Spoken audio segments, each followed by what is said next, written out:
There are times when the forces of universe of parenting swirl around and come together with a strength converging at just the right time and trajectory to shoot forward in one swoop, smack you in the face, and scream, "Stop being an asshole." In December of 2012, my precious daughter had recently turned 2. I had this parenting thing down to a T. I was patient, loving, I made my own baby food. I successfully had her sleeping in a crib through the night at 3 months. And at 2 years old, I had just transitioned her to a big girl bed on her 2nd birthday. And might I add, she never got out of bed.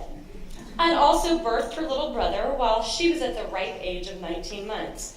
And if you asked me, in my own humble opinion, I was pretty much super mom, very much deserving of some kind of small token of recognition, like a billboard to display in my front yard, so that my neighbors were aware of the greatness that lived amongst them. I wrote a blog that I dreamed would one day turn into a book, the kind of book that new moms gave to each other at baby showers as the go-to baby book for how to parent. Wait, correction, how to parent right. I had determined that it was time for my brilliant child, because of course the perfect mother can only have a brilliant child. It was time for this brilliant child to be potty trained. I had planned it perfectly, as only the perfect mother does. We would accomplish this simple task with the 3-day method. Now, for those of you that aren't familiar with the 3-day method, the short version is that it's basically potty training boot camp.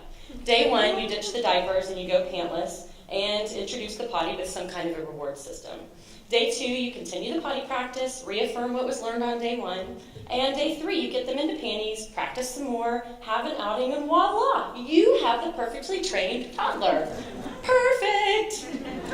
In my perfect pre-planning, I took my Harvard-bound toddler to the store, where we picked out the perfect panties, the perfect potty seat, the perfect reward system, and plenty of games to keep us entertained over this simple 3-day process. I owned this potty training business. 2 days after Christmas, I woke up with an exuberance and a determination, a high that's probably only known by coaches leading their team onto the football field for the state championship. I was in fuego and ready to roll. Let's do this. I explained to my child genius in simple terms what would be taking place over the next 3 days. Wrapped her diapers, walked over to the trash can where I ceremoniously threw them in the trash can, and looked down to see a 2-year-old looking up at me with eyes that can only be described as, "WTF, Mom?" Day 1, we ditched the diapers and we went pantless. And by we, I mean the child, because we kind of implies me too, and that would have just kind of been weird. We sang a pee-pee in the potty, pee-pee in the potty. We played tea party, we did puzzles, we colored. We actually did 3 days worth of activities that I planned in 2 hours, but that was okay, we would do more. Day 2, hooray, the kid woke up and had a successful pee in the potty. And then peed on the couch, and then peed on the rug, and then peed on her bed, and then peed on the chair.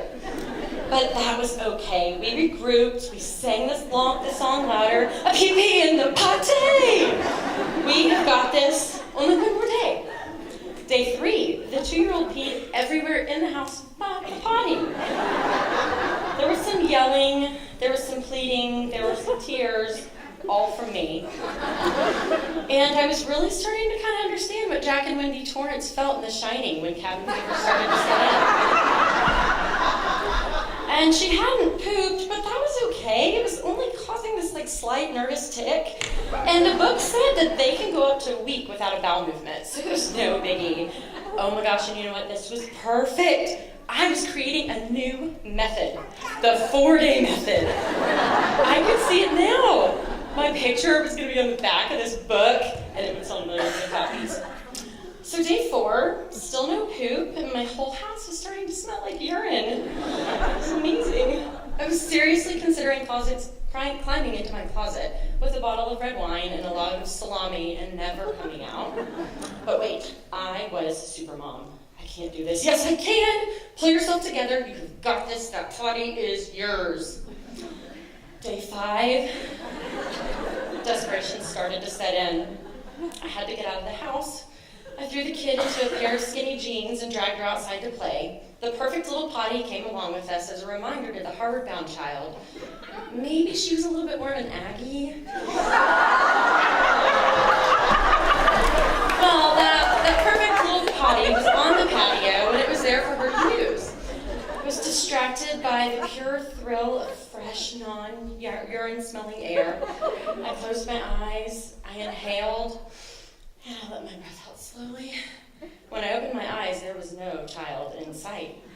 That quick moment of panic set in as I started scanning the yard, and suddenly I spied her, hiding behind a bush, pants on, and that all too familiar look of relief flooding over her face. Oh no, oh no, oh no, oh no, oh no, oh no. I ran over to my child and the stench hit me, and I realized that I now had a pair of toddler skinny jeans and a onesie to peel off of my child that was covered in poop.